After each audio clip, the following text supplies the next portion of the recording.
Gloria had heard this voice before, but the rest of you had not. And you heard laughter.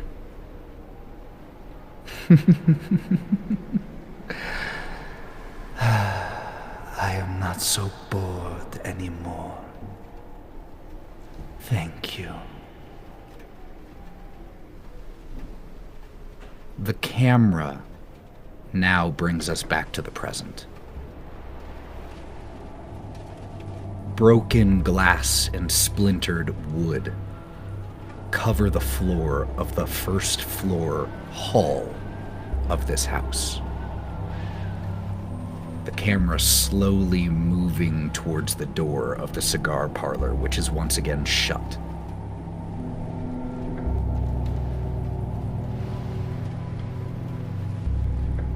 Droplets of blood that lead to that door.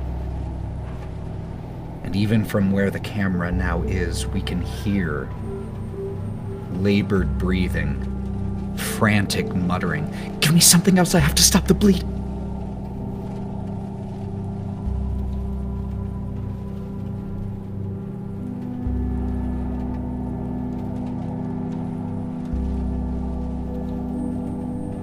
And the camera pushes in through the door, and we see this once well-appointed cigar parlor is a war zone. Blood, broken glass, shattered cabinets, huge dents in the wall, blood, bodies, fur and skin and bone. It is horrifying in here. And we return to you all just shortly after Gloria has successfully managed to stabilize Brock. Doesn't mean he isn't hurt. Holy fuck, he's hurt. It just means he isn't actively dying. And Brock and Gloria, you are the two I want to start with. Gloria, you have scraps and shreds of Nine and Hawthorne shirts, little bits of blanket that were available here in this study, and you have managed to create the best situation you can for Brock. You are covered in blood up to your forearms, splattered all around you. So I really want to know what you are doing in this moment outside of providing medical care. How you look to us on the outside, and how you're feeling inside. And then we'll get to you, Brock. It's honestly a little bit strange because for as aloof as I often seem, in that moment where it was almost like specific precision or medical care was needed, it's almost like a switch goes off and I'm suddenly very meticulous, calculated. It's almost like my hands are moving like I'm remembering something that my body knows it more than my mind. And the act of bandaging Brock and going through this kind of scientific process feels more at home than it should, since I have no memory of ever treating wounds, working with anyone, or healing someone that way. Gloria, I want to follow that thread for a second. As your hands are mechanically going through these processes, you do in fact remember something. Just a glimpse of who you were before whatever it is that brought you here did so. What is that memory? I'm hearing voices in my head, And as I'm going through and I'm trying to bandage Brock, I remember this moment, even when I was introducing to myself to my peers here, that I kept saying, "Oh, I'm Gloria Goodwin," but it felt almost like the name was wrong. And in my mind, then I remember, "Oh no, I'm Dr. Gloria Goodwin," and I remember people addressing me with my title. The sound of ripping fabric as you create another bandage. And as your hands go through this process, you just hear a voice you can't even remember who it belongs to, calling you Dr. Gloria Goodwin.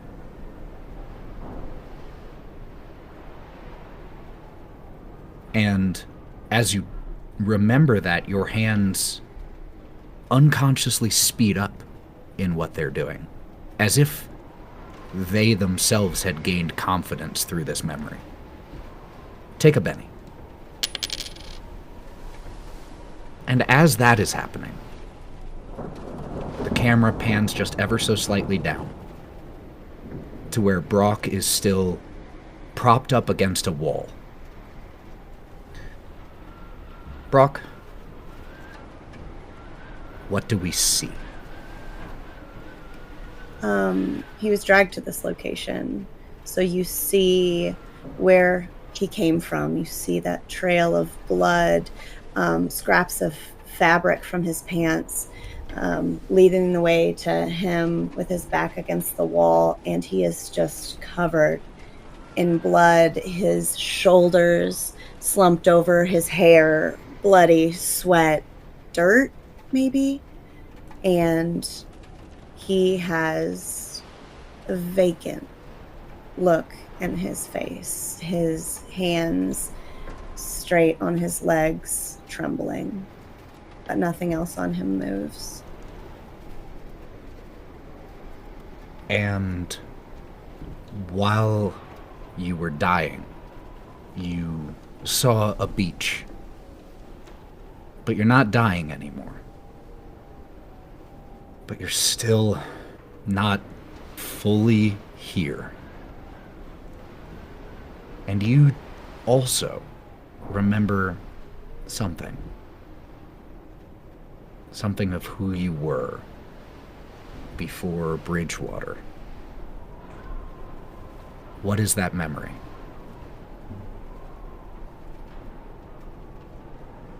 You're seeing it from his point of view. He looks at the ocean's horizon and it drifts into beach, and then you see in the sand what looks like blood, maybe potentially where the body that lays just 2 feet from where it begins lies. It was dragged there. And he hears someone call Brock and cuts off. It fades as he's handed a piece of parchment with some names and places and things written on it. And he looks at the crime scene and realizes he used to command these environments, not play victim to them. And he remembers his job was once in fearlessness.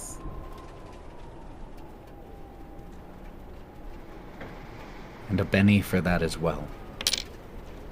The camera pulls back from the two of you.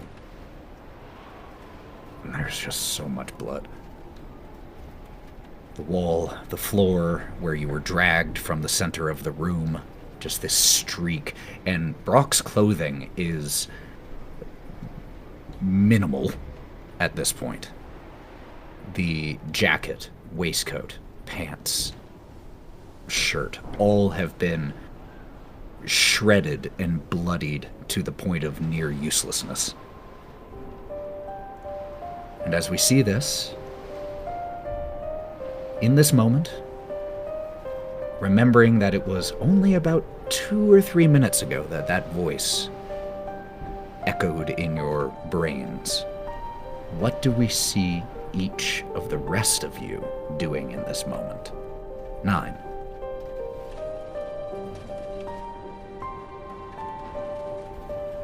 At the point of 9, hearing this voice, pretty much in his own brain, feeling so he's being mocked. You think this is the fucking game? And he's looking around, looking for whoever this is, like flipping furniture. He doesn't know what the fuck is going on. He keeps hearing weird fucking noises. He doesn't like it. 9 is angry. This person he just fucking met that he considers his friend, gave a whole pep talk to, is now bleeding on the floor, dying. And what was 9 doing? What was I doing out there fucking boxing with a fucking wolf? I could have been in here helping him and made sure nothing one of this could have happened. So as 9 is like tearing up, he's getting angrier and angrier and angrier. Covered in blood that's not his.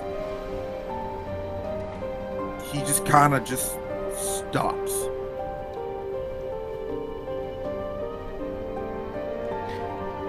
Nine, when you were finishing your fight with the wolf, you started to hear the sound of cheering and applause, and you weren't even sure why in that moment. But you've had a little bit of time to ruminate on that, to let that marinate. And a small part of your long-term memory is unlocked with it. What is unlocked for 9?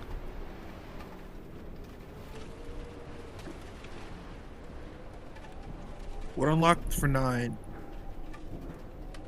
is bright lights above him. The crowd cheering the name. They're cheering a name, but he can't make it out. Looking around this giant square with ropes, and then getting punched in the face immediately, not knowing why, and then instinctively fighting this other person who looks similar to what a mortician would look like, and realizing this is person in front of you, fight. And having a full-on brawl with this person, similar to how he was out there with the wolf, missing punches, fighting, taking hits, doing these moves he's never done before, only to drop the person, the mortician in front of him, and pin him. And then the crowd gets louder, louder, louder, and to the point where it's feeling an entire motion quivering over his body, but it's not a feeling of pain or fear. It's excitement and a rush of energy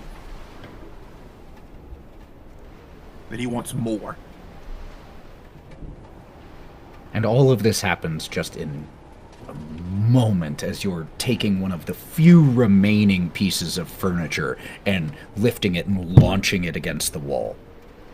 2 bennies for you. One for your memory and one for one of your hindrances, short temper. Karina. We hear and see 9 doing this. But what is Karina doing? So Karina was standing right by the hatch, the trap door, and she's just going to let that fall close. She has still kind of semi-clasped in her ruined arm the bottle of wine, and she's let her gun drop at this point. So she's just going to uncork the bottle of wine, sit unceremoniously down on top of the hatch, and there are no tears. She just looks so angry, as if all the sadness and sorrow she's felt since those memories she got in the mist are all coming in the form of pure anger and need for vengeance. And every time she looks at Brock's bloodstained face, it intermingles with the memory of her past, of Jace's face, and it becomes to a point where they're almost indeterminable. She'll blink and she can't tell if she's seeing Brock or Jace, Brock or Jace.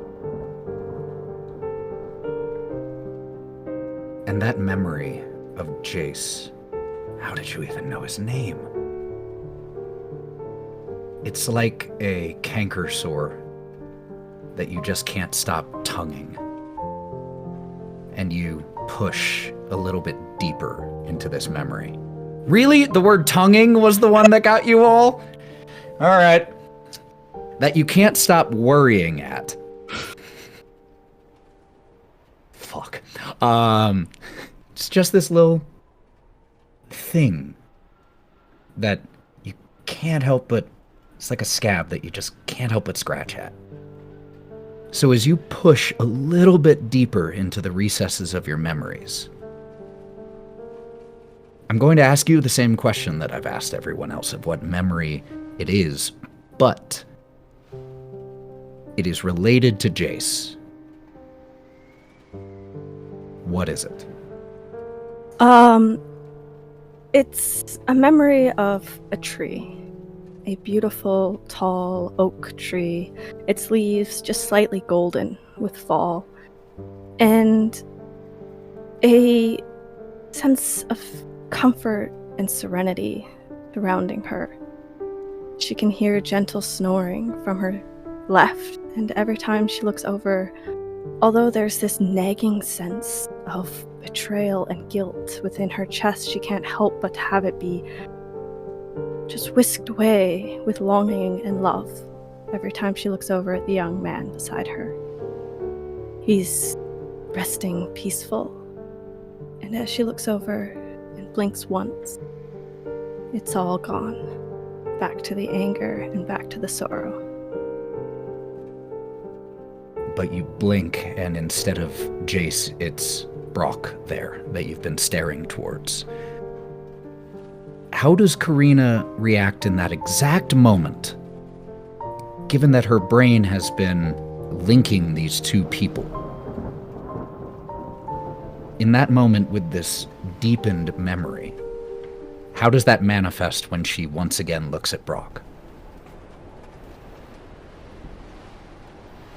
She chokes on the large sip of wine she just took, just kind of coughing it out everywhere, and just lets the bottle fall to the ground, kind of unable to hold it anymore as her hands are shaking just so bad. Karina sitting there, gun loose in one hand, wine bottle loose and falling out of the other. It's a Benny for you as well.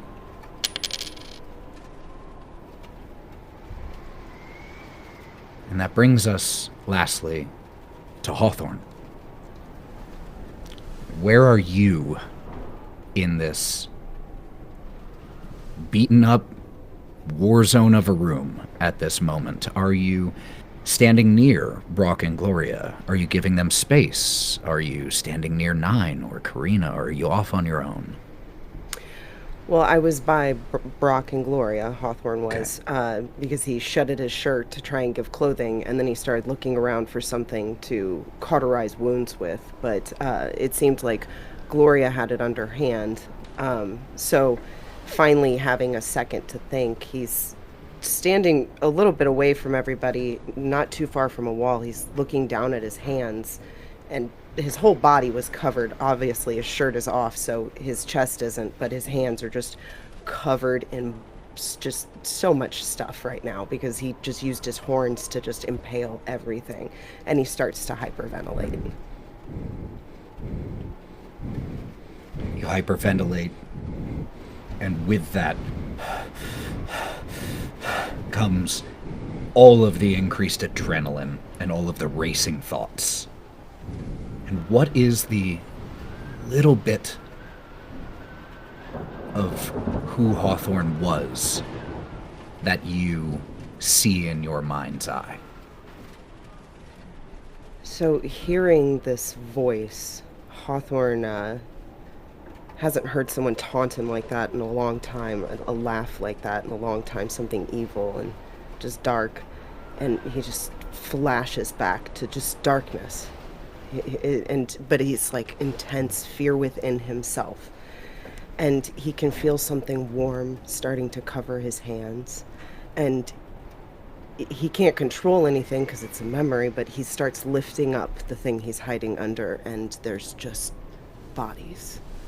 Tons of bodies just slewn across this field.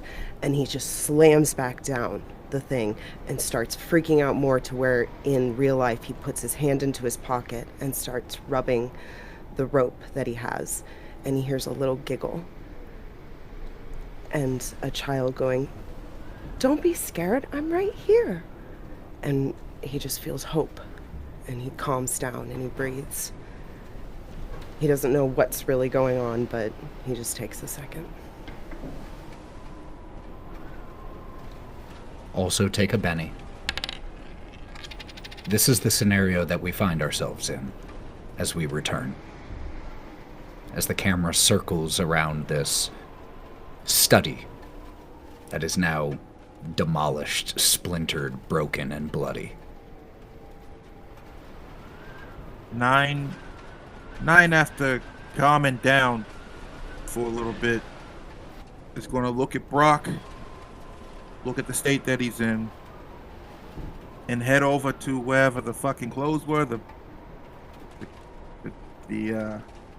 what's the word? It's wherever fucking clothes are on that big ass thing I got this jacket from. A wardrobe? Thing. Thank you. Thanks. Words are kind of hard right now. We've been through a lot, so I thank you, Hawthorne, for that help. We're gonna go over there, find some clothes for Brock. Go to the liquor cabinet. I'm pretty sure there's some type of water of some sort and something to clean him up. There's something that looks like water, doesn't smell like it. It'll definitely work for cleaning purposes, though. Yeah. Disinfect him. Nan, where's What? that thing you lit the cigar with, man? Maybe Gloria could use that to cauterize some wounds. Poor guy's pecker. Nine's gonna reach into his pocket with the lighter and look to see if there's any. Oh God! To look to see if there's any like bladed or fork or something to help with that in the cabinet with the glasses. As Nine's looking around and like trying to help find some of these resources, I want to try to light the mood a little. And so I'm gonna, even though my hands are like super covered in blood, I like don't want to get blood on my purse, but I like pull out a little handkerchief and I try to like wipe off Brock and be like, under different circumstances, it'd be quite a sight to have 3 members of our group topless.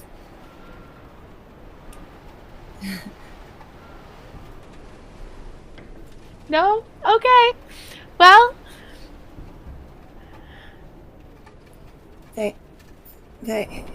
and he chokes on a little bit of blood. And rolls his head towards you. Thank you. Okay. Kind of shake my hands out and just keep clearing blood off Brock's face, trying to. You can see Brock trying to pick up his own hand, but every time he just barely gets his wrist off his leg, it just collapses down. I take his hand in mine and just lay it on my other hand on your leg. And you can see he tries his best to smile, but as his face shakes from the pressure of it all, you just see tears just roll down his face as he looks you right in the eyes. Thank you.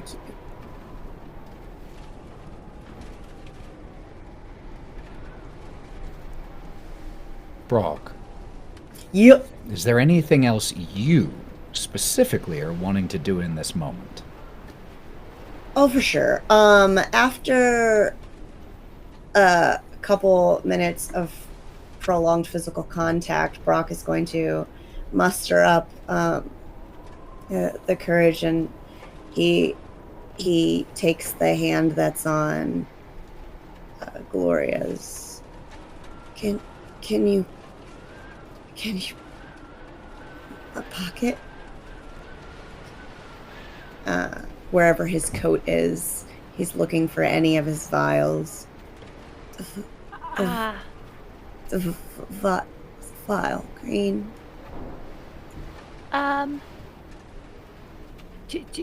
Do I remember? Did I shred his coat? No, his coat got, like, part of his jacket is still on him. Part of it was ripped off and is on the floor. But between the pieces, you do manage to find a small host of vials of different colors. But there are definitely a few that are green. Okay, I grab whatever I find and try to hold him up.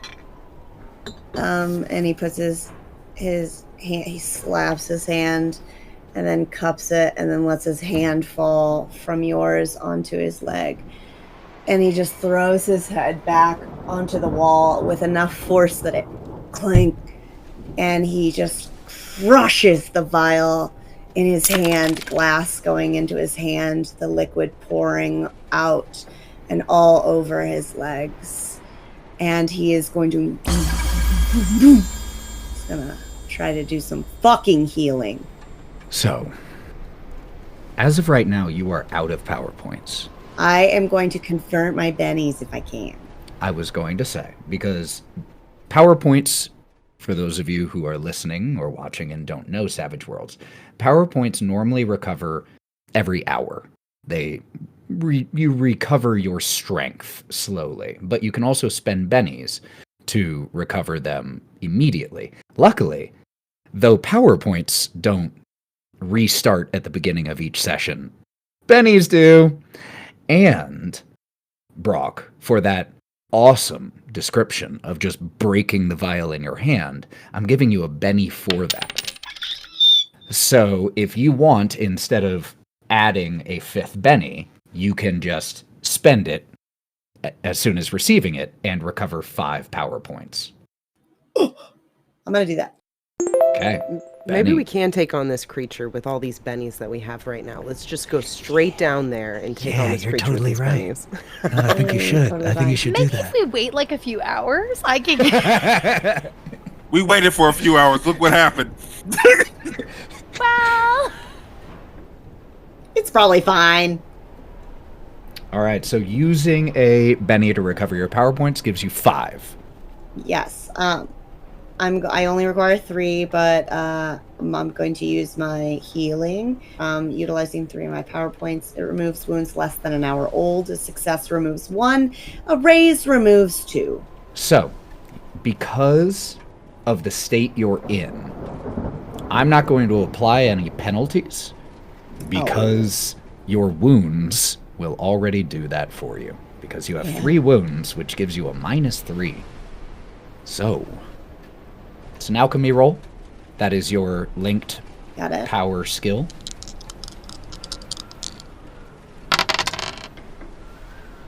We're looking at a nice 4. Which is a success. So, with your first use of this power, you remove 1 of your wounds. Could you describe what part of your body heals and how? So the lower regions are pretty ravaged right now. And the vial has been crushed onto the thigh and additional adjoining regions. So we're just looking for a little less shreddage in the hammy thigh and quad department, so that we can use our legs. The liquid from this concoction that you have. I'd love a ball back though, if I As could have you- that, but okay, anyway. I mean, you can have a fake one if it's like for your own Ooh, like a glass self-image. eye. Yeah, But it's it's my ball. it's called a nudicle. Don't ask me Wait, is why I know that that. legitimate? Yeah, it's an actual thing. Yeah. That's it's for dogs. At least that one is.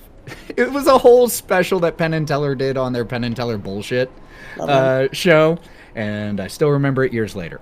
But the liquid, as you crush it, the open wounds in your thigh and groin as it goes there, it immediately regrows the exterior layer of skin and muscle and all of that, basically creating enough time for your body to safely heal the wounds underneath without risk of further infection. You still have 2 power points remaining, which is not enough by itself to cast it again. What happens? What is the conversion rate of the Benny to PowerPoint 1 to 5 system? Okay, so can I take another Benny and do that? You can spend because I'm another gonna and regain have 5 to do again. that. Yeah, because All right. I've got 2 out of 3 wounds still, and that would just like really help me out. So I'm gonna do that again. One of your 4 remaining bennies, giving you now 7 remaining power points, which gives you 2 uses of your healing here. For heal guy, I got a 5. 5, because now your penalty is only a -2, because you don't have 3 wounds. And a 5 is enough to recover 1 more wound. That's nice. And again, you're just sitting here. Does Gloria notice? Obviously, Gloria would notice the physical healing occurring. The fact that an open bite wound on your upper thigh where there are vital arteries is closed and healed. Obviously, Gloria notices that. But is there any change in Brock's lucidity or behavior throughout this process? Brock is trying his best not to pass out. He is struggling under the immense amount of pain that he was in before, and now with the combined healing, it's itchy. Everything's itchy, and he's grumpy. But he's trying not to pass out because the pain of his skin pulling itself back together, his severed arteries trying to reconnect is excruciating. So he is sweating quite a great deal, probably shaking as well. This is painful. And all of the pain of the natural healing process, all of the itch and burn and recovery period is just all condensed in time. And so you experience all of that pain, all of that weakness and fatigue and nausea that comes with recovery from a major wound, and you experience that in 10 seconds. You still have 4 power points remaining, which is enough to try to use healing 1 more time. If you want, not forcing your hand. Yeah, Brock at this point is still pretty bad. He's pretty bad off. But he's now able to understand that the people around him are probably also hurting. So I think he is going to... If I let this go for too long, though. This is an interesting system. Isn't it? Because if you let wounds go for over an hour, they're harder to heal. Not impossible, especially with powers, but hard. I got faith in you.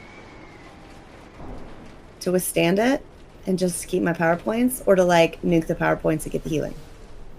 So if I'm trying to heal myself with the skill of healing for 10 minutes, do you sit in one spot for 10 minutes and you don't move? Mean, it's... Imagine what you would have to do to try to treat a huge gash on your leg. You would have to sit down, probably. You'd have to get your stuff to clean it. You'd have to bandage it. You'd have to focus. You'd have to stitch.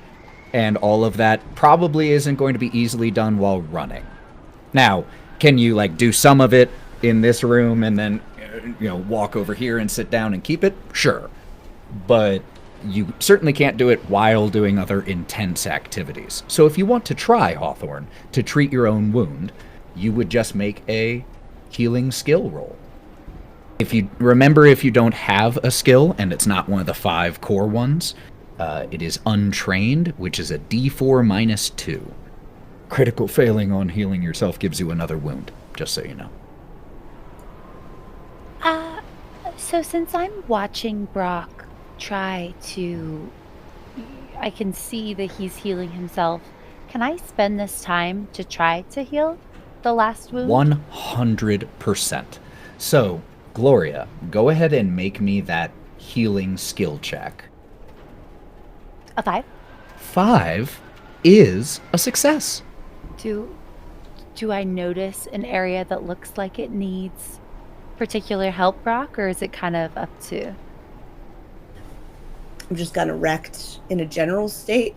So, anything's going to be good. He's got claw marks and bite marks on his face, his neck, his upper body, his jacket is torn off his shoulder, and his shoulder is missing chunks out of it. Arms are bleeding with scratches from where he rolled on the floor. I mean, Brock was legitimately within an inch of death. Wanting to give Brock a little bit of privacy, I'm going to pull a bit of the cloth over kind of the area that I see healing. And instead, I'm going to kind of like scooch up. And so I'm kind of closer by your chest and head. And as I do this, I'm noticing that I'm like dragging myself through blood and like, okay, it's fine. Shake it off for professionalism. As I get kind of up close to, your chest and head, I want to take my handkerchief and kind of clear around your face. And I'm just going to give you a gentle kiss. Be like, it'll be okay. It'll be okay. I'm going to try to just take care of your face. He doesn't move, but you feel his face flush. You're good. You're okay. And just clean up your face. Thank you. And he just looks at you. Pupils are enormous. I like people looking at me, so I just keep going. I'll take my comb out, kind of brush your hair. Just feel like everything's gonna be okay.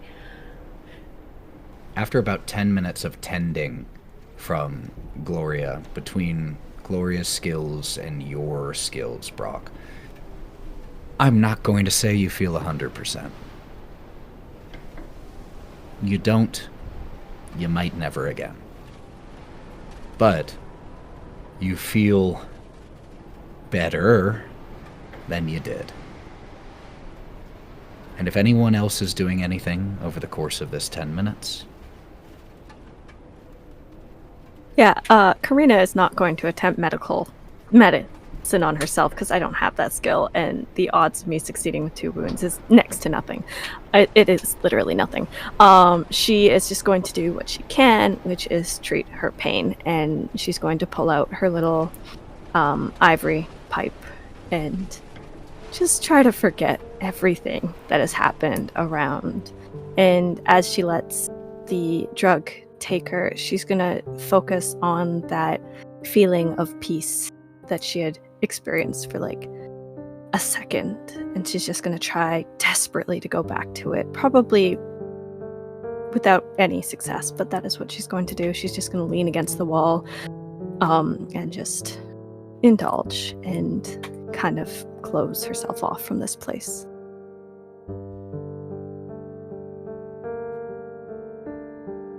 I imagine that I don't notice Karina closing off at first while I'm helping Brock.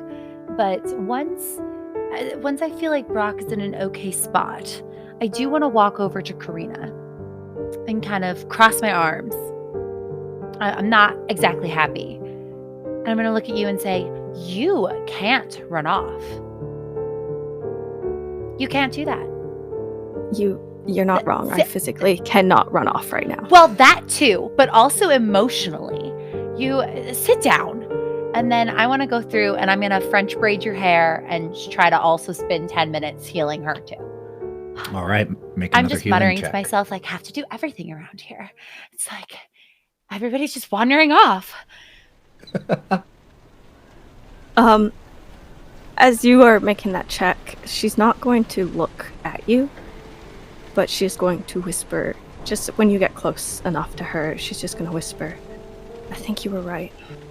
Losing one's mind is the worst thing imaginable. My hand's still.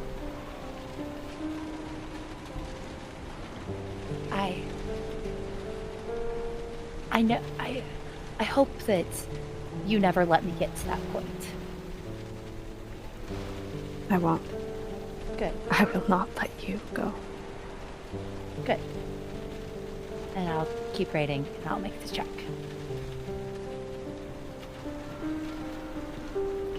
I rolled a 5. 5.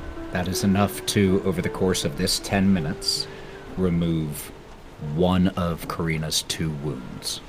If you want... Would you remove the one on the leg or the shoulder? Sorry, Ethan. I imagine... Because you weren't here, I'll give you a detailed description of what both of them are. The leg I is was just... not here, so I'm not sure what I would do. Yeah. So the leg is she got mauled by a fucking dog, and her one leg is just completely ripped apart. And the shoulder, it looks like, for lack of a better description, a laser burn that goes across her collarbone and down like partway onto her chest, almost to the sternum.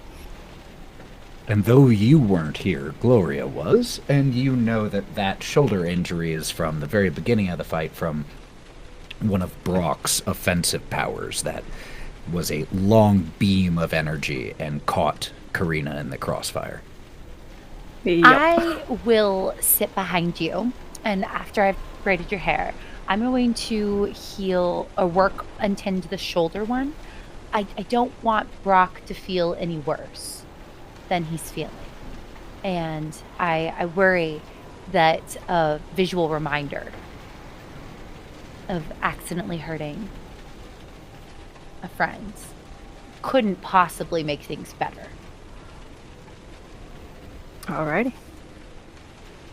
That is one of Karina's 2 wounds. Are you, Gloria, planning on trying to treat the other? Or is anyone else? Oh, Brock. Okay. As I see Gloria go over to help our other friend, and I see that she's down, and freaking Hawthorne, and I don't even see. He starts to panic as he can't see 9 necessarily, but he can hear some rustling, so he hopes that's who that is. He now has the physical strength to move, and he gathers himself up in the most sluggish. He's barely moving, but he's got locomotion, so we're happy. He gets the pockets of his coat, and he gets out a vial and he shakes it, and he says, crawls over to Hawthorne. This, your hand. And Brock, you can barely move. Just trust me. Take my hand. And he pops off the cork. Do you take his hand? Hawthorne starts to reach out his hand, trying to use his other hand to lift up Brock a little bit and support him. And he just kind of looks up at you, and the slight beginning of a smile starts before it fades back as reality hits him. And he dumps it all over you, and he claps his hand down as on your hand as the liquid gets all over and then drips down onto the floor and puddles at your feet. And you just feel a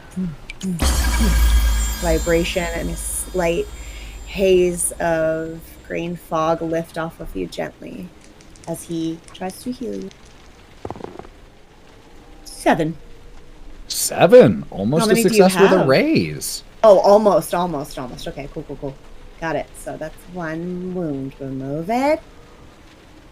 Which I believe was all Hawthorne had.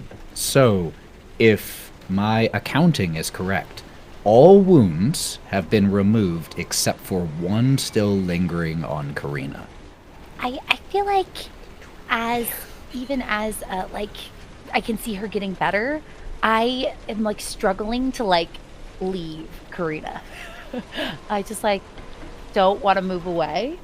And so I think just to even like do something with my hands, I'm just gonna like keep going. Like I'll try. Like I don't know how to help this, but and I almost feel like I'm moving without even realizing what I'm doing. My hands are just kind of like, okay, I can stitch. Okay, I can. Make me that healing check. This is it. This is all I can try. You can always spend a Benny if you fail. That's a 4. 4! Nailed it! So, as you, again, like you said, almost partially just to not leave Karina right now and just have something to occupy yourself, as you begin treating the remaining wounds, you just keep hearing in your head, Doctor? Dr. Gloria Goodwin? Dr. Goodwin? Just those voices calling you doctor. And so now, we're about 40 minutes after the last wolf was punched and gored and clawed to pieces. All of you have had your injuries treated. Anyone who had fatigue, because it's close to an hour, can remove 1 fatigue. And now that we're at the halfway point, this might be a really good opportunity. Since the last session, all of our PCs advanced. That's the Savage World's term for leveling. And as a result, everyone got to make themselves a little bit better. So, I would love it if people could let the audience know what you did to improve your character. There are a few options that they have available to them. Brock, why don't you lead us off? More PowerPoints. Took the edge PowerPoints, which increased Brock's total possible PowerPoints from 15 to 20. 9. What about you? I took martial arts, which upgrades my already claw weapons a die type. So now I can hit with my claws a D8 now instead of a D6. Plus your strength, which is already a D8. So your damage is 2D8 now, and each one can still explode. Yep. Karina.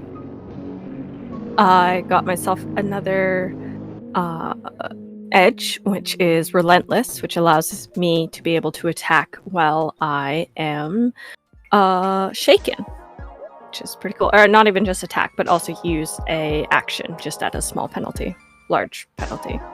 But it gives you the option, which is huge. If you're out of bennies or you don't want to spend them and you still want to try, that's a great option. Anna Margaret.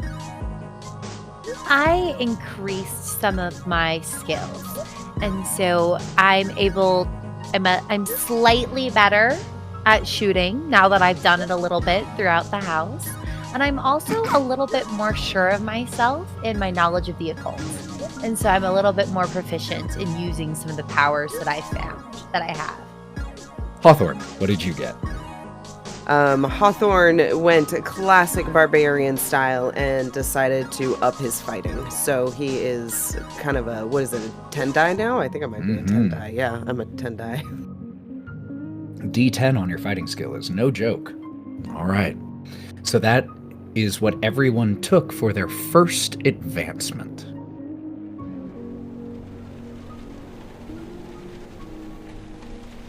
We cut forward just about 20 minutes from where we left off. So you all have had an hour of rest.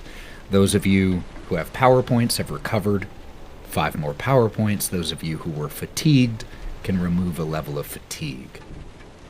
So during this time when everybody was doing all the interpersonary bonding and all the healing and shit. 9 was looking for his boy's fucking clothes because his jimmies are still out. Okay, and his clothes are all shredded. The tree is mighty and it's still there, but you know, the fruit's not bearing anymore. But I bring Brock some new clothes. Hey, Brock, look, your shit's all fucked. It's okay. While he's walking, he just hears a squish. You started your search for clothing for Brock here in this study because it's where you found a smoking jacket, but the smoking jacket was really the only article of clothing here. This isn't a bedroom or a closet or anything like that. So you actually returned back to the 3rd floor, the 3rd story, where the master suite is, because there is a closet in there that contains male fitted clothing. You have some choices here as to what style you bring back for Brock. So, given the knowledge that this home belonged to fairly well-to-do individuals, what do you bring back? So, I bring back this very, very nice black suit with a black vest, a reddish-looking tie with a white shirt, a tan trench coat, and a gray hat with a black band around it. Okay? On the coat and all of the stuff on it, it has a HB brand with a falcon as the symbol.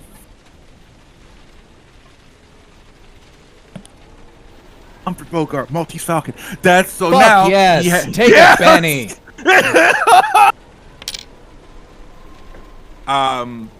So I bring this back for Brock and get some new shoes too, because all those other ones are fucked, covered in blood and all ripped up. I also bring back clothes for me and Hawthorne too, because we are currently rocking the guns out. And hey, here you go, man. You can change into that. That's all I can't do much, but I at least got you some clothes that you could change into. Thank you. He's obviously super flattered by this. He's and looks over at Hawthorne. Really nice. Well, these are great, man. Thank you. And he'll set down Brock because he was holding him. And then he'll start to put on his shirt, and we obviously see Brock struggle, so 9 and I have to probably help him with his clothes. Can't lift his arms. 9. I will also say, on your way back down, when you were on the 2nd story, the sound of the wind and the rain against the window panes is everywhere you go in the house, except for the basement. But on the second story, landing, you also hear the sound of scratching at one of the doors, and this soft tinkling of metal.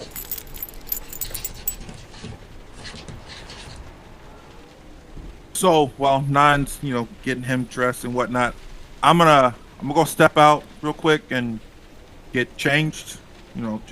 Hey, I'm a little shy a little bit by myself sometimes. So it's okay. And he's going to creep back out and go right back to the door, the floor where he heard the thing. Did you let anyone else know that you were going? No, all they know is that I'm going to go change. Okay, so as he walks in there with the 3 outfits, Karina's gonna look down at her very ruined top and her incredibly exposed person covered mostly in bandages and just kind of look glare at Nine a little bit, just out of feign offense mostly. And if she sees him leave the room, she will follow him. If Gloria will let her, because I don't know if Gloria is still there or not. I'm still holding your hand, and so if you get up to leave, I just come too. Okay, then she will take Gloria with her, and she's leaving for a different reason than the reason Nine was going, allegedly, but she's gonna go find whatever was barking. She is determined to end this right I now. thought we were getting close. Well, Did you see how pretty those were? I bet they've got like some dresses and stuff. My tights have blood on them. As I know, before we go, I have I to like give shimmy you a out of my penny. tights. Like while we're away from the gentleman, I like shimmy off my tights and just like throw them to the side and be like, I think fine. if Karina sees that, she'll do the same thing, because one of her whole legs of tights has been ripped apart from the dog, so she's just gonna pull hers off too. Okay, we can stop for clothing after or before the dog. It's up to you. I mean, just before we like go on too far. Okay, then she'll just go up to the third story where she remembered seeing the cupboard instead. Two things. First of all, each of you, Karina and Gloria, take a penny for being so concerned about the state of your stockings. And second, Nine, I have a question. You exited here, or started to, with the intent of returning to where you heard the scratching alone. But now you have two people coming with. Does that change your plan?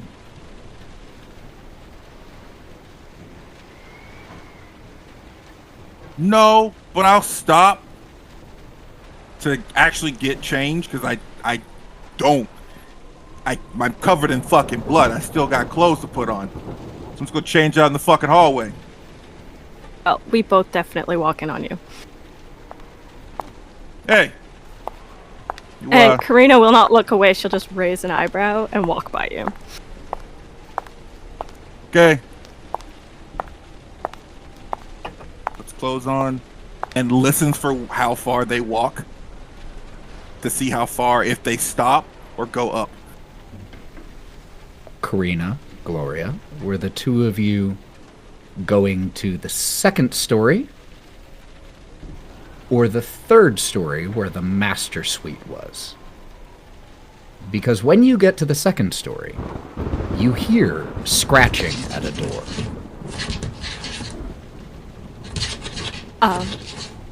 We both know what happens when we open doors alone. I think let's go get some clothes first and wait for Nine. Let's get clothes, get Nine, then we can open the door. Yeah. Wonderful. Yeah, that sounds good. And we'll make our way to third story. In that case, Brock and Hawthorne, these three have exited this space. What are the two of you doing? Are you going along, or are you staying here? Well, after Hawthorne gets done putting clothes on Brock, he looks up and looks around. Brock, I think everybody's gone. What the fuck, you guys? His head kind of rolls onto the front of your shoulder. Go find them. Oh, we're fucking gonna go find them together. Get their asses. We gotta go and find something else. You're going off on your own. We just got attacked by 3 things. And he's gonna pick up Brock and literally just start storming out of the room and like looking around for them. And they will literally go from room to room / level to level trying to find them. They're not gonna just go upstairs because they don't know where they went. So I will admit, whatever first room they find, they're gonna start trying to see if they're in this room. Absolutely. So as you are looking around, you find 9 incredibly quickly. 9 was basically right outside the door of this room. Naked. More or less. But you find 9. There you are. So everybody else gets privacy but me. Okay, is that the thing? Is that what we're doing? Do you want privacy? I'm so sorry. Oh my god. And I'll just turn around and I'll have my back to him. I'll be like, is that enough for you? But now Brock is facing. Sorry, I'll close my eyes. Fantastic! God. Take a Benny, Brock. That was funny.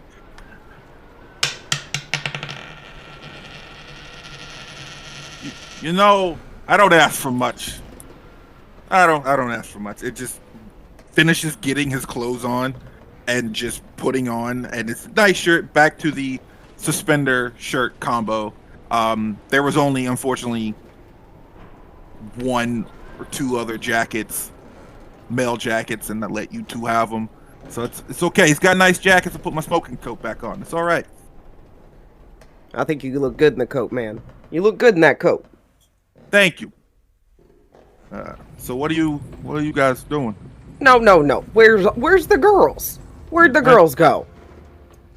And you're gonna see his cat ear just kind of perk and like listen up. They're on the 3rd floor. We're all separating. I don't know what's wrong with you guys. Why'd you come up here again? What did you want to change on another floor? Is that what you scared of us? Okay, listen. I just wanted some peace to myself a little bit. That's all. You know, just out here. Everyone's all beat up and shit. Takes out a cigar, lights the bitch. I didn't want to fucking smoke in front of everybody. Give somebody some fresh air. What's that? Wait, what's that noise? Huh? Do you hear a scratching? At about this moment, for the convenience of the narrative, the 3 of you were ascending the steps to the 2nd story, and just about the same time, Karina and Gloria descend the steps to the 2nd story. Wearing So- really cute dresses. I was going We're to bedazzled ask, and adorable. please tell me. While they're discussing our whereabouts, we're pouring through the closet. This is definitely an affluent house. They have a wide variety of really beautiful drop-waisted dresses. I'm very interested. Karina, what do you think? Karina is just going to feel each of the fabrics. Remember, she's high as a fucking kite right now. And so she's just going to go down the fabrics until she finds one that's like a very light but high quality velvety sort of dress in black. And she's going to pick that. It's got like a nice little blouse, a separated skirt, and little black velvet sort of jacket, and then she's going to pair that with a hat that has a mourning veil on it. Ooh. I smell new artwork. I go through and I do like brief fashion show-esque things for I'm like, wait, what do you think, Karina? This one? No, this one? No, that No, color, okay. no. I end up settling on like a white dress that looks like it's completely beaded, and it has like little beautiful pearls that match my pearl necklaces. I find some extra cloth to try to wipe the blood off my necklaces and myself before putting on the new dress. And yeah. Panic when I realize we're both a little bit covered in blood. We run into the master suite, wipe off all the blood. I am unfazed that I'm completely naked, wiping off all the blood before putting on this dress. Oh, I'm Karina does not carry there. more concerned about the dress than that. Yeah, We pretty look a much. li- But mine's black. It hides the blood. It's fine. And this whole little scene with Gloria and Karina is taking place in the master suite with its double doors, its dusty stained glass windows, there are cobwebs all in the corner, and the portrait of Mr. and Mrs. Durst over the fireplace looms large in this space. But you've already investigated this room. You've already found the unsettling note in one of the jewelry boxes here at the vanity that you two now inspect yourselves in, cleaning yourselves off, getting yourselves dressed. And so, as we do eventually see the two of you descending the stairs as the other three are ascending, what outfit did you settle on, Gloria? It's a party dress. It's long sleeves that kind of have beaded accessories and accents in the shape of flowers all over. Drop-waisted, little frilly swishy skirt. Does not look like I'm going into a battle. I look like I'm going into a party. But if you've attended many parties with people that you don't necessarily like, it's actually about the same. It looks, I would say that the two of us in black and white, we look quite striking until I slip on the stairs and start to tumble down. Take a penny for your clumsiness. So, Brock, Hawthorne, and Nine, you see your two companions in cleaned up, blood and wounds either washed off or treated and bandaged, and dressed in as opposite in style as in coloration. And then Gloria slips on the stairs. Ah, Nine! And just, I was gonna say, how far do you? And I'm just gonna catch her. Hey, you guys look really, really pretty, and really, really nice. Oh, Yeah, thank you. you're welcome. I wrap my arms around Nine and don't move to be set down yet. Do you want me to put you down now, or?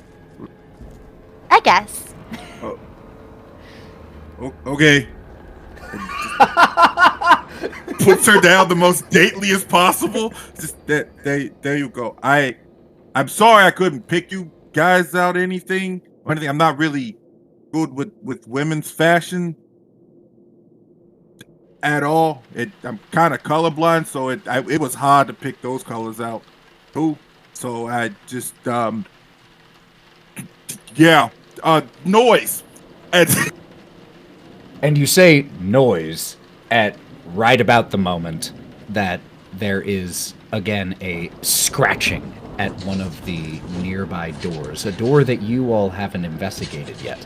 And there is, for those of you most perceptive, that soft, tinkling sound of metal on metal. Karina will take Gloria's hand again, and she will start to lead the way towards that door. It is the door, as you're descending, on the right in this hall. Those of you who were coming up, it'll be on your left. It's the one that you haven't checked here in this room. Actually, or on this floor. Actually, I don't think you have checked any of the rooms on the second story yet. But there are only two doors here on this landing. Left and right. One of them has scratching sounds. One of them doesn't. Do you all go investigate that sound? Or not? Yeah, why not? Who opens the door? Nine and Karina. The two of you approach together. It is a set of double doors. So you each grab one, look at each other. How many bullets you got left in that thing? What thing? I left it downstairs. Oh fuck, did you? It's fine. I'll just back up if anything goes wrong. And she's going to go and pull Gloria, so Gloria's behind her. And Hawthorne's turning with Brock, like hiding Brock a little bit. And then she will open the door. You open one of the two double doors that has the stained glass set into it. And here on the second story, things are still well polished and oiled and dusted and pristine. And this door opens with a click and without any squeaking of hinges. But as soon as the door is open just a few inches, you are hit, Karina, as something runs into your shins and then seems to cower behind you. And you look down, and the tinkling of metal is coming from a tag on a collar. And you see a small, old dog. This dog was probably all black with a little bit of white fur at one point. But age and time have spread the white hairs and white fur across this small, mangy, big-eared looking dog who retreats immediately behind your knees and sits quite comfortably and looks up at you. Big pleading eyes. I first ask for all of your guys' forgiveness before I do what I'm about to do. Karina looks down at the dog. This is a horror game. Nothing that I our know. characters do in this game is necessarily what we would do. I am the mother of 2 dogs. This hurts me. She looks at the dog, and everything starts to click in her mind. And they feed me. The need of something alive, the need to escape, and she grabs this dog by its its scruff at the back, lifts it. Let's go. And she start walking.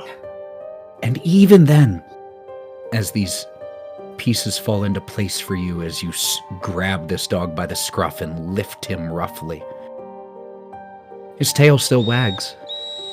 He's saved. And safe. Ethan, you bastard. And you're able to, the rest of you, anyone who wishes to quickly glance at the tag, sees that it's rusted and chipped, but you can still see the engraving of Lancelot. She does not look down at the dog. And there's this coldness on her face that has not been seen there before. When she just turns with one hand holding the dog kind of like a football, and the other one holding Gloria. Just determination as she goes down the stairs. Oh, she's gonna fucking kill that dog. Oh no, Hawthorne Dog? literally walks in front of her and sets Brock down so that another person is standing right next to him, but Brock, it will do what Brock does probably. But I stand right in front of her and I go, hold on a second. Where the heck are you going? Do you think giving this dog to this creature's gonna give you something? What if it does nothing? Do you think we have any other choice right now? Do you want to stay in this fucking house forever? Do you want to walk into the mist and see everything you have done wrong? Do you want to What die if this of doesn't failure? fix it, Karina? What if this doesn't fix it? What if this What if just it does? feeds it further? What if it makes it worse? We have literally no other options. We are going to lose our minds. We're going to lose ourselves. We almost watched Brock lose his life literally an hour ago, and you want to stop me over a fucking dog? Let me go, and let's finish this. Please. Hawthorne. Hawthorne will let her go, but at the same time, not take part in this. Brock, at the mention of a dog, passes out. Yeah, so Nine or him or myself pick him up.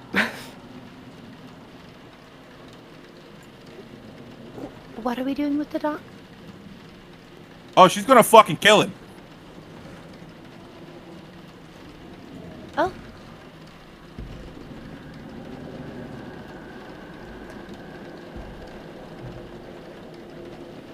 So, Karina is marching full steam ahead.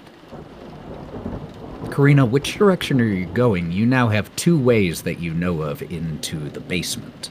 And that is either from the stairway in the attic or from the trapdoor in the cigar parlor. So are you heading up or down? She's actually going to do both. She's going to go down to this cigar parlor, pick up her gun, and then she's going to go back up.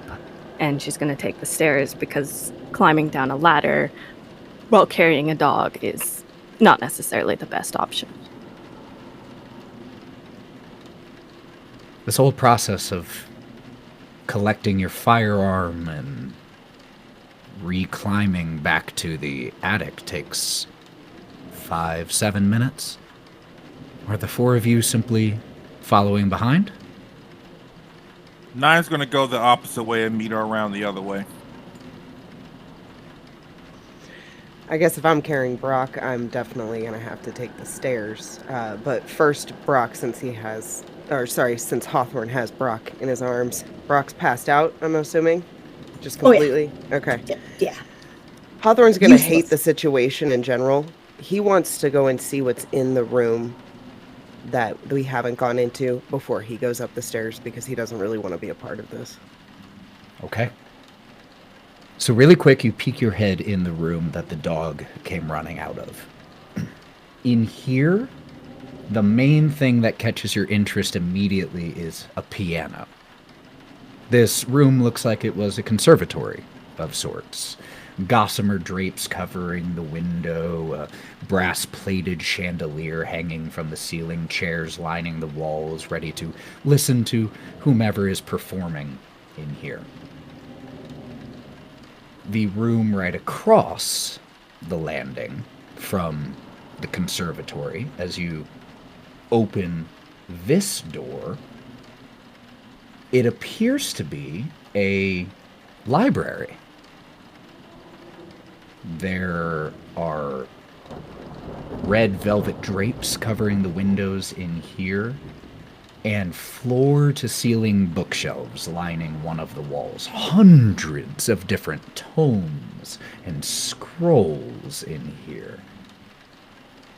If you wanted to press further in and investigate either of the rooms more, you certainly can and get more information, but from right here, that's what you notice immediately. I think Hawthorne would just, since he went and found a book before that gave him some knowledge towards what was going on here, he would sort of look into the library, not pulling anything off the shelves, but trying to see if there were open ones on like a table in the center of the room, sort of looking at what somebody was researching and looking at in the room. Could you make me a notice check? This is going to be with a -2. Noticing Hawthorne looking around the room, I hearing these memories reminding me of my title as a doctor. I'm further reminded that, while I went to medical school, I'm pretty good at researching. And so peeking into the room, using my investigator trait, can I also help Hawthorne look around? Absolutely. I want to specifically look, just glancing as they are, like they're clearly looking for current research. I just want to follow them and see if I notice anything important. Absolutely. So, this would be... Can I help them with their role, or should I make my own? Depending on what you want to do.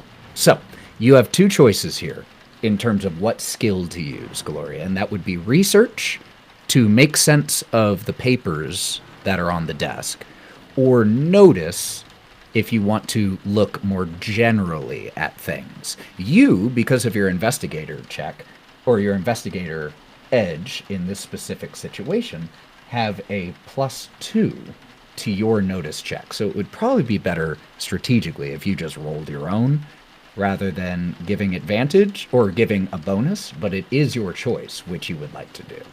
Okay, I'll roll my own after they've kind of looked around. Okay. To see if maybe there's something I could point out to them. Or Sure. So, Hawthorne, what did you get? And... I got oh, sorry. No, go ahead. I got a 5. A 5, was that with the -2? Yeah, it was. It exploded fantastic. from a 7. Awesome. And Gloria, what is yours? I got an 8. An 8. And actually, there's a +2 on there. So a 10. So a 10. If we can wake up Brock, we'll really have a good chance in this room. Yeah, let's like a third investigator. Oh, Brock. I picture it as I'm kind of just like unsure. I'm not sure I want to get rid of the dog. You're peeking in this room, and I'm just kind of looking after you. Picture having just like a little shadow going, what are you looking at? Did you see that paper? That looks pretty important. So, this with Hawthorne and Gloria is happening while Karina is going downstairs to retrieve her gun. 9, Brock. Are the two of you still up here on the second floor, or have you been following Karina? Brock is upstairs, if I'm not mistaken. I'm with Hawthorne and... Okay, so you're on the second floor. Got it. Yep. You're with us investigating the room, Brock. But with my eyes closed. I let her get a head start because I know she has to get the gun and I know she has to get the dog. So at that point in time, knowing that she's got the gun already, I'm just going to go around the other way, take the ladder down, and meet her. Cut her off, pretty much. I assumed that Karina would have to walk past us on the second floor to Yes, get she back to will. the attic. She will. And that we had time to peek around the room. You do, and 9 is simply getting a head start to meet her. So that is what's happening with everyone else. Is this safe? Is he okay to go off on his own? Should I follow him? No, I was just talking out of game in general to Oh, the DM because I'm a little worried about him now. Because if you're talking to me, I could go No, follow Hawthorne him. doesn't even know what 9's doing, to be honest. Oh, okay. So, Hawthorne and Gloria, you search through this room a little bit. Brock is not much help. You set Brock down in one of the heavy chairs. What I will say, each one of you with your roles, the two of you, notice a few things. First of all, you notice the more general layout of this room, obviously. There's a beautiful mahogany desk and matching high-backed chair that face the entrance of this room. There is a fireplace with a framed painting above it. Situated in the corners of the room, 2 overstuffed chairs, including the one that you deposit Brock into. And then those floor-to-ceiling bookshelves I was talking about, including a rolling ladder that can be moved from place to place along the bookshelf to reach the highest levels. On the desk here, there is a small lamp with a stained glass shade on it and a pull chain that you will pull to illuminate the room just a little bit. There are also fountain pens, tobacco pipes, a tobacco jar, a desktop lighter. As you all search, or Gloria, with yours being the highest, as you search through the drawers of the desk, they are empty aside from one item, a heavy iron key. That, with that notice check, you are able to look at and realize most likely goes to that padlock that Hawthorne broke that was on the outside of the children's bedroom in the attic. But the two of you also notice something else.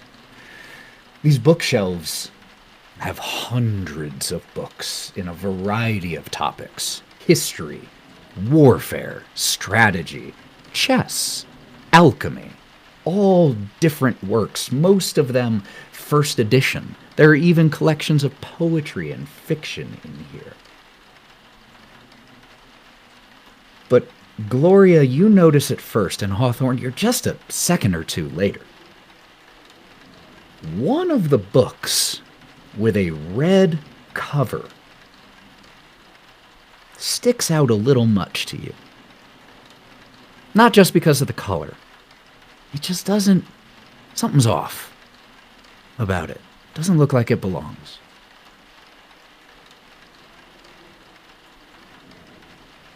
Can I go to grab it? Absolutely. Hawthorne, did you see this? Yeah, that one looks kind of weird. Do you feel anything? I know you feel like magical things. Good question. With a 10, do I get a sense about this book? With a 10, you just your fingers alighting on it, the pages aren't soft like paper. They are hard like wood. This is a fake book. It's fake. Can I try to like push it in or pull it out?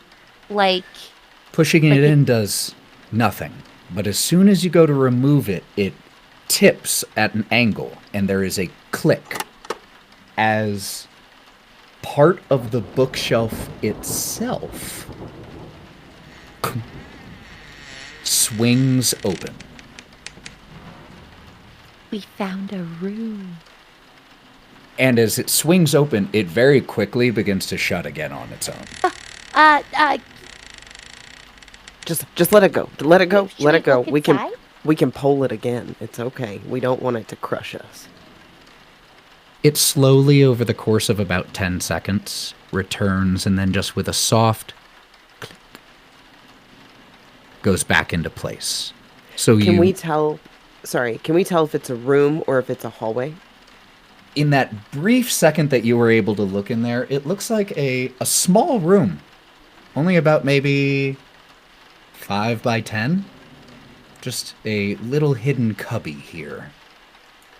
We shouldn't both go in there, because then who would open the book? Yeah, I agree. I'll stay here. You're the better noticer. You got brains. You know, I think- feel like I'm pretty good at research, but between the two of us, sometimes I do feel like I don't notice everything, so I will try my best. I believe in you. Brock, you believe in her too, right?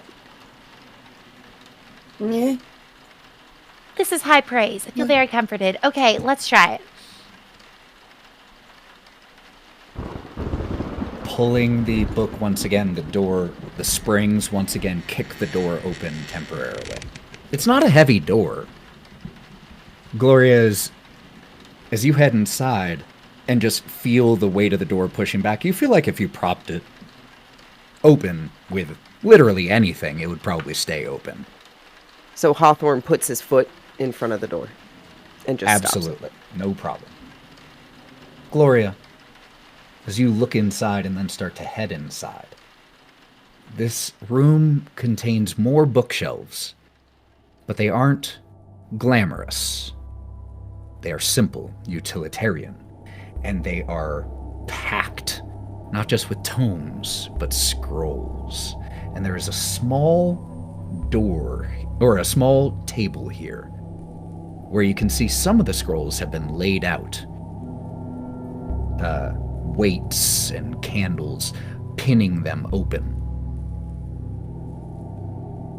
And even with just a quick glance, you can tell that these scrolls have something to do with rituals, occult, necromancy, something like that. It would take you more time of looking at it to really understand what. But even before you do that, you do notice a few other things about this room.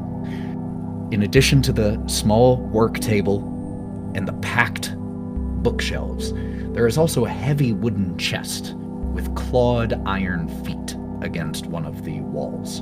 The lid of the chest is only half closed because it can't close fully over the skeleton that is partially in it. Hawthorne, there's a skeleton in the chest in here. What? And the text on the table, I think, is about the occult. Like the chanting in the basement. Can you tell who it is? The skeleton? I'm sorry. I thought you were really good with bandages, and I didn't know how far your expertise went. That's all. I'm sorry. Don't look at the skeleton. Do you want to come back? You want to gather some books and come back this way, or are you gonna stay in I there? feel like the stuff on the table could be something. I until Karina comes back up, can I try to make sense of what's on the table? Like, Are figure you it out. staying in here, or are you grabbing some of the items and taking them back out into the main room? How many scrolls are on the table? On the table, half dozen. I'll try to take them. Cool. Yeah, no problem. You roll them up, put them under your arms, and head back to the main desk out here, which is still illuminated by that desk lamp. And at about this time, you do hear the returning footfalls as Karina is coming once more back up the steps.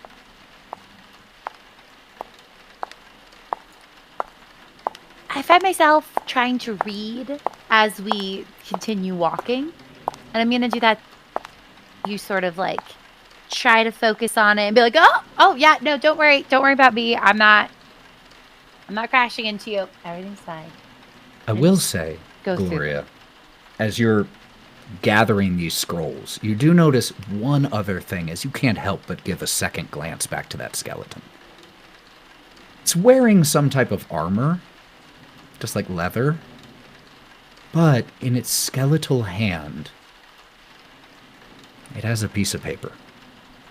I love papers. I don't want to look at the skeleton. I take the scrolls out of the room. I'm looking at it, but I just like, don't you want the other paper too? So I slip back in, and I want the paper. Slowly, you pull it from the hand. Your experiences here in this house making you on edge. But you pull the paper free. There's just the soft rattle as the hand falls back down. But nothing else. And as you glance briefly at the letter, even before reading it, you can tell, one, that it is a letter. You can also tell that the hand that it's written in looks vaguely familiar to another letter that you have already read.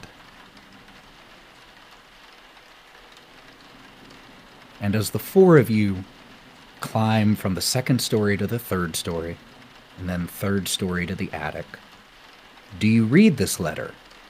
Or are you focused more on the occult texts that you've collected?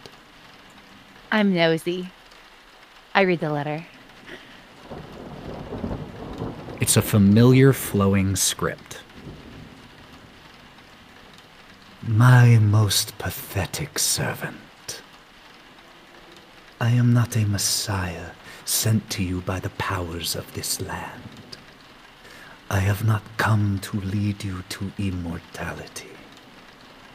However many souls you have bled on your hidden altar, however many visitors you have tortured in your dungeon, know that you are not the ones who brought me to this beautiful land. You are but worms writhing in my earth. You say to me that you are cursed, your fortune spent. You abandoned love for madness, took solace in the bosom of another woman, and sired a bastard son. Cursed by darkness?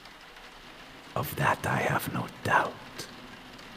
Save you from your wretchedness? I think not. I much prefer you exactly as you are. Your dread lady and master, Stradia von Zarovich.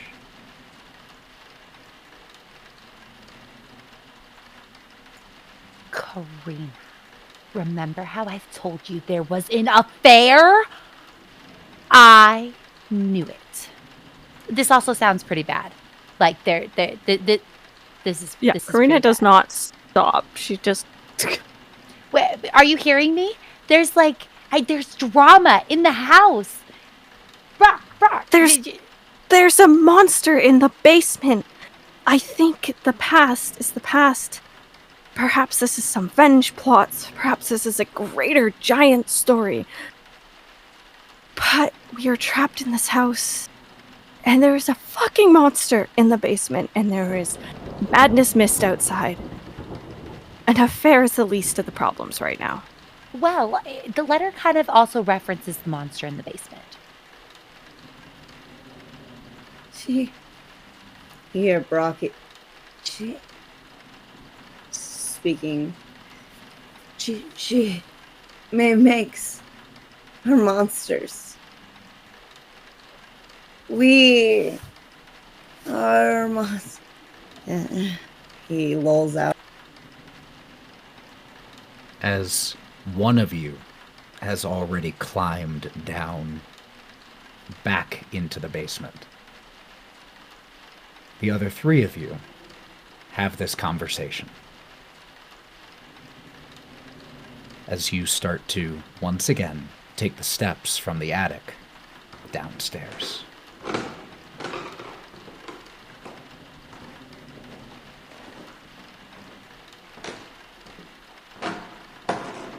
As you climb down, the sounds of that chanting can once again be heard. That reminds me about all the scrolls that I'm precariously holding. And I'm going to carefully tuck the letter into my purse and switch to trying to read the occult scrolls. I'll put like an arm on Hawthorne so I don't tumble down the stairs as I'm reading. Without even making a check, because these steps are so long, you're able to read a little bit. These scrolls describe rituals, necromantic practices of a cult called the Priests of Osidisan. Could you make me an occult check with a -2, Gloria?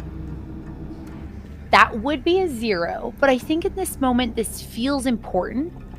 And just earlier, I was focusing on my kind of knowledge of the occult, and so I think I want to try to use a Benny and rethink this. So that's a 12. That's better. With the -2. With the -2 already into account. Damn. So that is... It exploded Holy to crap. a 14. Yeah, that is a double raise even with a -2. When I was able to kind of level up earlier, it was because I wanted to focus on like my experience that I've had so far with the occult and these powers that I've cultivated. So I imagine as I fail the first time, I kind of like think back through this experience in the house and shake my head and say, there has to be something I'm missing. There's something weird. There's this chanting. And I try to look over it again. This has been happening as the 5 of you have been retracing your steps through the top level of this basement. 9, you got there first. You descended the ladder, and you spent a few minutes here in this dining room with the essentially exploded body of the largest of the stuffed wolves that you all tossed down here to fall. Eventually, though, you hear your friends coming. And as you rejoin them, Gloria, you keep focusing on this. And it's as you all start to descend more into the sub-basement, with the chanting becoming clearer once again, that Gloria, you realize something. These rituals, this cult, all of this that you're reading on these scrolls, this is bullshit. This is phony. This isn't real. These ceremonies don't work like this. And you have this realization as the 5 of you re-arrive in the lowest level of this house. And this dog, Lancelot, has been tucked under Karina's arm. And as you get down here, in Gloria, you have this realization. In Karina, we see as Lancelot begins to lick her face, tail wagging. Those old, roomy eyes looking up at her as she stares through the portcullis to the ritual chamber where the words "feed him" are still carved and something is still breathing and waiting.